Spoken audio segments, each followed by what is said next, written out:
Hi, this is Shiva Rajaya from vitalcoaching.com. We are talking about tantric sex and vital sex, and the topic for this video is Dakas and Dakinis. What is it?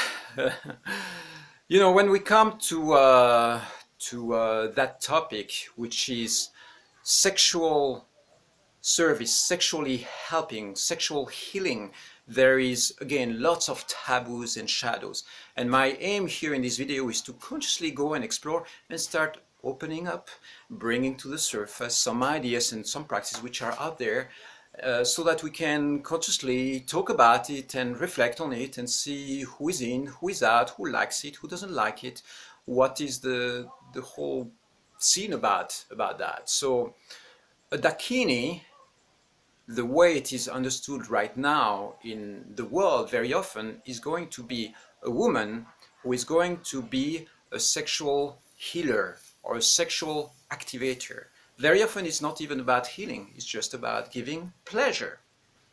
So this woman is going to come to a man or a woman and start activating that person sexually through sometimes touch, sometimes not even touch. It means that that person is going to work on the energy body and simply create an energetic activation for that person. So it is a service, something that somebody gives. Very often you can do that within the context of your relationship. It means that you can play that role for for your lover or for your husband or for your wife, and sometimes it's something that you do as a service. And I want to make it very clear here, yes, some people do that professionally. Okay, you have some professional Dakas, some professional Dakinis that perform what we call sexual healing or sexual activation as a profession.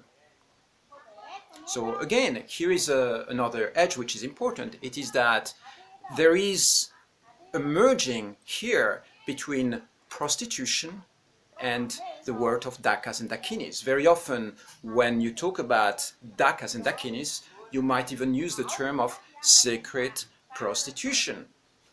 So the reason why I'm using this word and the reason why I'm bringing this to the surface is that it's enough of hiding and having all this shadow and all this untold around that. It's very important to understand what is going on and why is it there, where does it come from. And the thing is that sexual arts, arts of sexual activation, you have lots of very ancient traditions, including religious sacred rituals that were involving and that are still involving sexual energy in their practices.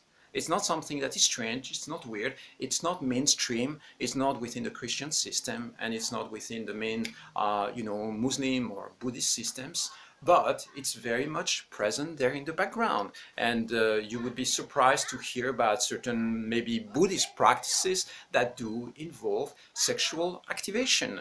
Okay, so the reason why I'm talking about this is really to make it clear, and so that we understand that there is a very profound mystery behind the idea of using sexual energy in a conscious way. But of course, it's a very controversial topic. Why? Because touching one person's genitals in exchange of money, getting paid for that, is illegal in many countries. Okay, now you go to a place like Amsterdam and prostitution is totally legalized. Not only legalized, it's part of society and it's totally accepted. Now in other countries it's going to be not only extremely taboo, it's going to be even very dangerous to engage in any form of practice like this one. So I'm not here to judge, okay? I'm not here to tell you what is right or what is wrong, what is going on around there, and how you position yourself towards these practices is really up to you. I'm not here to tell you what to think about it or not to think about it. What I'm saying here, or what I'm doing here, is simply revealing to you the fact that this exists. Okay, so why does it exist? Take this example. Imagine that, okay, you are a guy or you are a woman, but let's take the example of being a man. You are this man, and for the last 20 years of your marriage, you have been in sexual deprivation state. Okay, your wife doesn't want to engage in sex with you anymore. You are sexually frustrated. You try to tap into porn. You are like in a place where your sexual life is totally alienated and it's not fun. Somewhere down the line, your wife gets really bored with you and she decides to divorce. And you, because you have some energetic or emotional reaction there, she takes custody of the children and she forbids you to see them. And then you have to pay alimony for them. And then you end up being trapped in this situation where it's lots of pain around your sex life, around your love life.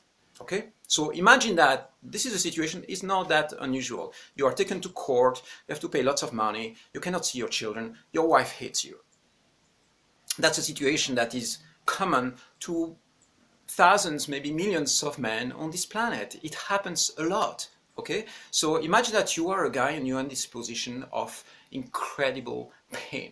And then you have the possibility to go to that woman who is a Dakini, and she's going to perform what we call some form of sexual healing on your body. Imagine that there is not even genital touch, that it's not going to even go there, that she simply puts her hand on that man's heart and she's going to perform a therapeutic action there of just giving that man some healing, some love, and some care. So that healing might allow that man to totally energetically, emotionally release, enter into this place where he watches, he looks at the pain, and there is this sense of liberation and freedom that comes because he's receiving love from a source. I mean, love is like, one of the qualities that is the most essential in our lives. And when we are totally deprived from that, then we're in a state which is extremely difficult and challenging to be in. So you can get love from nature, you can get love from friends or from family, from parents. And when it comes to something which is more intimate and sexual in the content, sometimes you're at loss because you don't get that gratification from anywhere. So what is left is like side, murky, shadows like porn expressions or other forms of prostitution which are not glorifying, not sacred at all. So what is going to happen is that you end up in this place where it's totally deprived. You start feeling, physically sick. You feel emotionally upset, frustrated, and then maybe you end up being in places where you start crossing also women's boundaries because you don't get any sexual gratification. So all that landscape which is being created around sexual energy is it can be potentially very painful for the men who are exposed to that.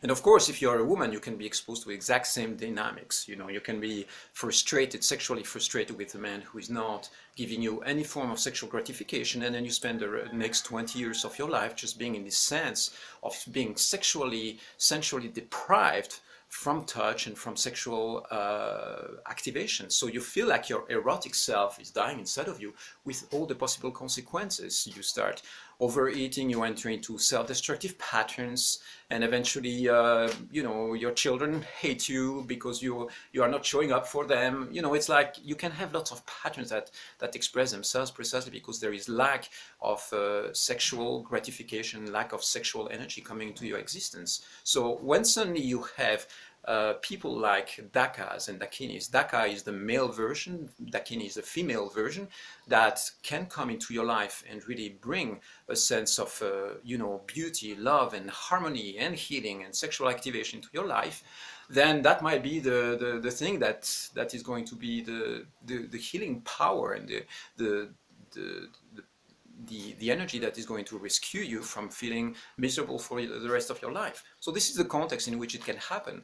And of course, you can go like, wow, it's ethically incorrect. I'm not here to to again judge it in any way or the other. I just want you to tell you that this exists. And most of the times, if you're looking for either Daka or Dakini for some sexual activation or for some healing, it's going to be really difficult to find because people are not exposing that. They are not going public with it because there is still too much shame and guilt around that. But guess what? I mean, I have some women in my field and some men that I know who are also Dakas and Dakinis, and they're amazing. It's incredible what they do. I've seen some men going to some of my female friends, Dakinis, and I see them going before the session. I see them coming out, and the way they come out is like a transformed human being, because there has been some intense, incredible healing happening inside of them that releases the tensions, dissolves maybe some very negative conditionings around sex, and creates a sense of energetic, erotic liberation in their system. Okay? So that's it. It's up to you to judge it, you know, to reflect on it, to think about what I'm saying, and put it within the perspective, you know. As far as I'm concerned, I just want to put it out there. Again, I'm not here to judge, to defend, to sponsor or not sponsor these ideas. It's up to you to go with what you feel is right for yourself. And very often, the fact that you know, you might not necessarily want to have a session with a Dak or a Dakini doesn't mean that other people can't. Okay, it's like I think that the right for self-determination there is very important. And something else which is important is that sexual energy is there. Okay, it's inside of you. It's inside of every single human being.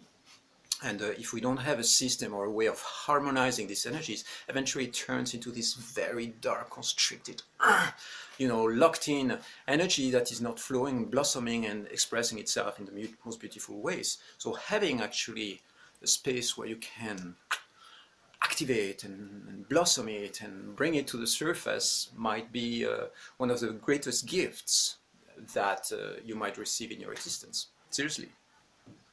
Think about it. Wow, there's lots of charge around this topic. I know that what I'm saying here might be challenging to some. It might be a reality that maybe you don't want to hear about or be exposed to. But guess what? It's part of life.